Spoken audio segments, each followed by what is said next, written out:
The Israeli military imposed a complete blockade on the Gaza Strip as part of its ground offensive.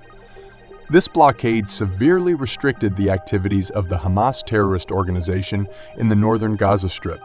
The Israel Defense Forces, IDF, conducted airstrikes and ground attacks, marking a new phase in the conflict with a clear focus on suppressing Hamas in the northern Gaza Strip and capturing key terrorist bases in the region. Recent war reports indicate that the IDF destroyed a record number of Hamas terror sources in Gaza. Dramatic operations were carried out against groups supporting Hamas in the West Bank, suppressing the leadership of the terrorist organization in Gaza. In the northern Gaza Strip, the IDF's heavy incursions resulted in the capture of at least 2 important Hamas headquarters, with over 10 commanders captured and more than 30 killed. The operation began with Israeli naval commandos displaying the national flags of Israel on the northern Gaza coast.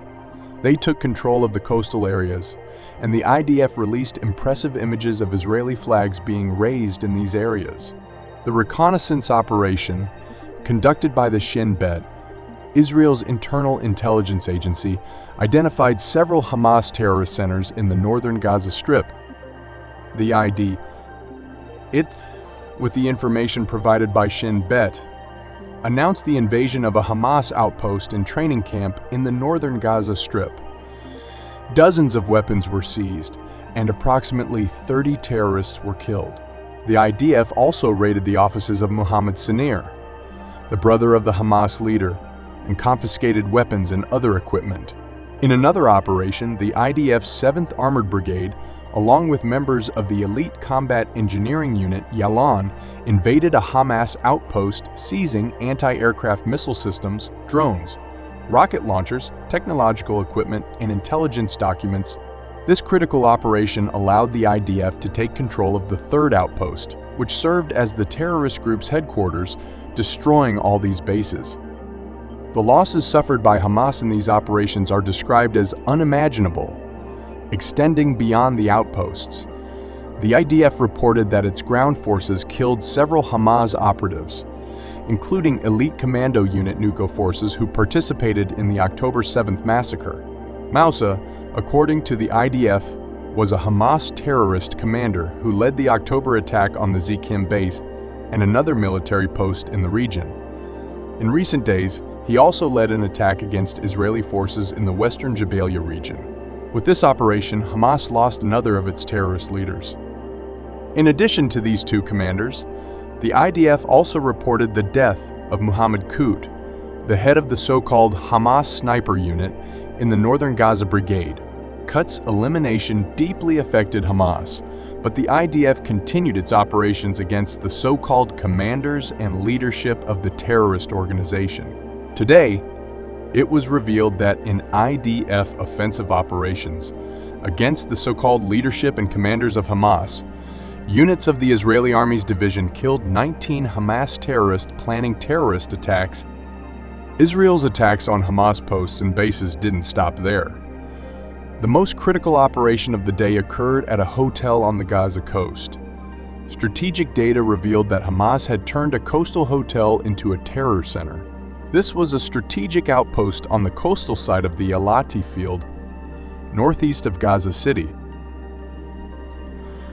IDF brigades reported that the Hamas terrorist organization made a ridiculous incursion into this main headquarters in the northern area of the Elati field.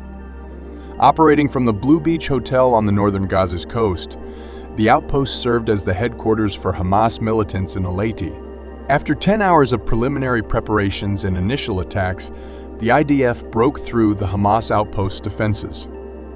The IDF's 41st Brigade launched a heavy attack on the Hamas Chat Battalion's Post B determining strategic coordinates. After this attack, about 30 Hamas terrorists barricaded themselves in the hotel, firing numerous anti-tank missiles at IDF forces. After a certain period, Hamas terrorist attacks against the IDF operation proved insufficient, and the IDF gradually took control of the outpost. After hours of intense clashes, the Hamas outpost was completely destroyed by the soldiers of the 41st Brigade. Additionally, the IDF reported that after breaking Hamas's defenses, they neutralized 150 Hamas members in less than half an hour in the critical operation against Post B. This represents the highest number of Hamas members killed in a single attack in a short period. As part of the incursion into Post B, the 41st Brigade found and destroyed the Hamas ammunition production facility, launching stations and an underground network within the coastal outpost. The incursion into Post B revealed that terrorists were using hotel rooms as shelters, planning both surface and underground attacks. In other words, Hamas terrorists turned the hotel into a terrorist base to maintain a low profile. By destroying this advanced post on the Chat border, the IDF assumed complete control of the Hamas strongholds in the northern Gaza Strip. In addition to these offensive operations, the IDF took a significant step toward eradicating the terrorist organization by eliminating so-called commanders, agents, and officials in its leadership. Besides these elimination operations, the IDF conducted raids against sympathizers and terrorism members in the West Bank. Most recently, the Israel Defense Forces arrested 41 wanted terrorists, including 14 Hamas members during nighttime raids in the West Bank. Since October 7th, the Israeli army has arrested 1540 wanted terrorists in the West Bank, with over 930 having direct ties to Hamas. Moreover, at least 176 Hamas sympathizers in the West Bank have been killed by Israeli forces since October 7th. In summary, the IDF's efforts aim to suppress the operational terrorist activities of Hamas in the Gaza Strip while preventing the spread of terrorist ideology in the West Bank. In addition to arrests and detentions in the West Bank, the IDF confirmed the demolition of the houses of the accused Sakr and Muhammad al-Han brothers, involved in the August shooting attack that killed Bab and Nigri. As a result, Hamas lost terrorist bases, so-called commanders, and sympathizers in both the Gaza Strip and the West Bank. The IDF has gained a significant advantage in the war, and as ground operations continue, we will closely monitor these events, committing to providing in-depth analysis and accurate information to keep our viewers updated on this evolving crisis. Subscribe for precise and in-depth information on the latest developments, and don't forget to like and share this video. We will closely follow developments and provide comprehensive analysis to keep you informed about this critical situation. Thanks for watching the video until here. I will see you in the next Israel War News.